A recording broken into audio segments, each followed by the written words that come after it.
ATM Azharul Islam, জনাব ATM Azharul Islam. আলহামদুলিল্লাহ আলহামদুলিল্লাহ রাব্বিল আলামিন ওয়াসসালাতু ওয়াসসালামু আলা সাইয়্যিদিল মুরসালিন ওয়া আলা আলিহি ওয়া সাহবিহি আজমাইন। আজকের বিশাল জনসমুদ্রের সম্মানিত সভাপতি, বাংলাদেশ জামাত ইসলামের সম্মানিত আমির ডক্টর শরীফুর রহমান, অন্যান্য রাজনৈতিক দলের নেতৃবৃন্দ, জামাত ইসলামের নেতৃবৃন্দ, সাংবাদিক বন্ধুগণ, উপস্থিত ভাই বন্ধুগণ, আসসালামু আলাইকুম রহমতুল্লাহি ওয়া বারাকাতুহু। আপনারা অধীর আগ্রহে বসে আছেন আমাদের সম্মানিত আমির জামাতের বক্তব্য শোনার জন্য, তিনি দিক নির্দেশনা দেবেন। এজন্য আমি খুব সংক্ষিপ্ত সময় আপনাদের সঙ্গে কয়েকটি কথা বলবো ইনশাআল্লাহ। সংগ্রামী বন্ধুগণ, আমি 14 বছর জানেন সরকার সরকারের কারাগারে বন্ধু ছিলাম। আমাকে ফাঁসির কাছে ঝুলানোর সমস্ত আয়োজন করা হয়েছিল। আল্লাহ শেষ রহমত এরকম আছে নাকি আল্লাহ রেখে আল্লাহ আমাকে বাঁচিয়ে রেখেছেন। জুলাই আগস্টের বিপ্লবী সেই হইতে রক্ত দেয় কোরবানি আমি নতুনভাবে স্বাধীনতা অর্জন করেছি। বাংলাদেশের কারাগার থেকে মুক্ত চাপাটা সম্মিলিত হয়েছি। আমি ফাঁসির মঞ্চ থেকে সুলক্ষ জনতার মঞ্চে হাজির হতে পেরেছি। আলহামদুলিল্লাহ। সংগ্রামী ভাই ও বন্ধুগণ, আমার অতীত যারা নেতৃবৃন্দ ছিলেন তাদেরকে হত্যা করা হয়েছে। আমার রায়ে সুপ্রিম কোর্টের 7 জন বিচারপতি একমত হয়ে এটাকে একটা সাজানো নাটক আখ্যায়িত করেছেন। আমাকে জুডিশিয়ারি কিলিংয়ের মাধ্যমে আমাদের ভাইদের হত্যা করা হয়েছে, আমাকে হত্যার আয়োজন করা হয়েছিল। আমি আজকে বিশাল জনসমুদ্রের মধ্য দিয়ে সরকারের কাছে জোর দাবি জানাতে চাই, আমাদের যে 10 জন ভাইকে কারাগারে শহীদ করা হয়েছে, 5 জন সরাসরি ফাঁসির মঞ্চে ঝুলিয়ে, 5 জনকে বিনা চিকিৎসায় কারাগারে হত্যা করা হয়েছে। এই হত্যাকাণ্ডের সঙ্গে যারা যেখানে যেভাবে জড়িত তাদেরকে আইনের আওতায় নিয়ে আসা হবে এবং তাদের শাস্তি বিধান করতে হবে। সেই সমস্ত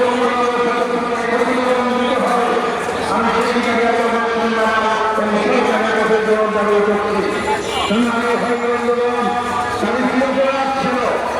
বাংলাদেশ ইসলামী হুকুমত কায়েম আন্দোলন করছিলেন, তারা বাংলাদেশে আধিপত্য শক্তির হাত থেকে বাংলাদেশ রক্ষার আন্দোলন করেছিলেন। শোষণ জুলুম নির্যাতনের হাত থেকে বাংলাদেশের 18 কোটি মানুষকে মুক্তির আন্দোলন করেছিলেন।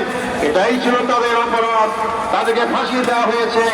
ফাঁসির মাধ্যমে তারা মনে করেছিল বাংলাদেশের জামাত ইসলামের আন্দোলনকে স্তব্ধ করা যাবে, নিশ্চিহ্ন করা যাবে।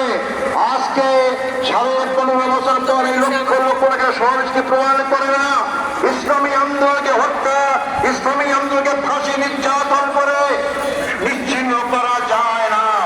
বরং আমি বলি ইসলামী আন্দোলন হচ্ছে একটা খরস্রোতা নদীর মতো। নদীর সামনে যে নামে আপনি বাঁধ দেন না কেন, খরস্রোতা নদীর পানি তীব্র গতিতে সামনে অগ্রসর হয়, বাঁধ ভেঙে সামনে যেতেই থাকে। আমাদের সামনে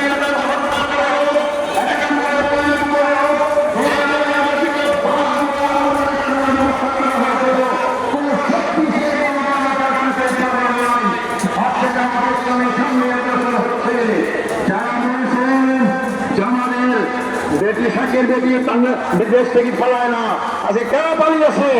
জামাত ইসলামী নেতৃবৃন্দ পালায় নাই। মীর কাসেম আলী সাহেব আমেরিকায় ছিলেন, তিনি বাংলাদেশে এসেছেন, তাকে গ্রেফতার করা হয়েছে, ফাঁসি দেওয়া হয়েছে। আর যাদের থেকে অন্য দেশে তারাই পালিয়ে গিয়েছে। বাংলাদেশের জামাত ইসলামী ব্যক্তি জনগণের শিকড়ে রচিত হয়েছে।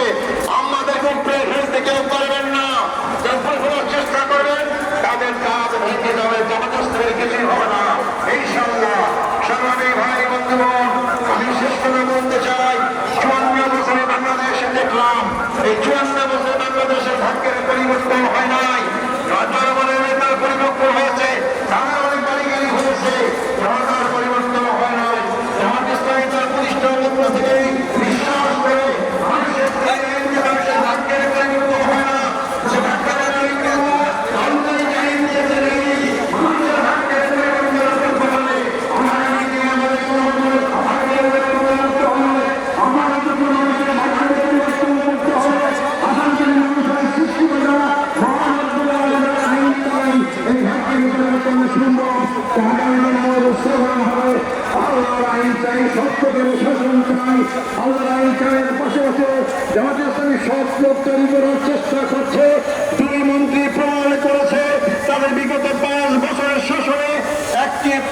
দুর্নীতির প্রমাণটিও পেশ করতে পারে নাই।